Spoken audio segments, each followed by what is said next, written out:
Okay, the keyring part is super easy. It's just 7 chains, or you could make it longer if you want a bit more bigger keyring size. 2, 3, 4, 5, 6, 7. This is how much I want it to be, and leave some yarn for the sewing later. So this is done. Leave it aside. So we're going to make the smallest leaf you can think of. First 3 chains, 1, 2, 3. We will start with the second chain from the hook. Single crochet, 1. And then we'll do 1 slip stitch in the next stitch. Slip stitch. So you're already done with the first side of the leaf. And then we're going to do 1, 2 chains.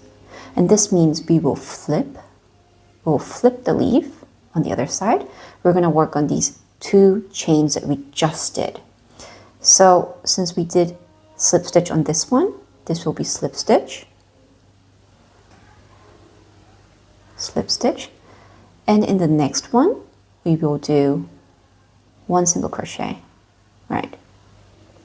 And since we did 2 chains on this side, we'll go ahead and do 2 chains to close up the other side of the leaf, and in the first chain we'll go ahead and single crochet, slip stitch it.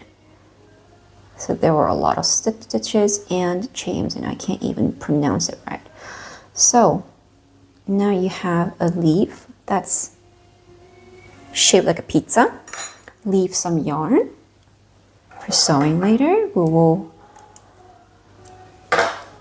What we will do is fasten it off so that it's easier to sew. What I will do is put it behind, so it directs towards the bottom, right?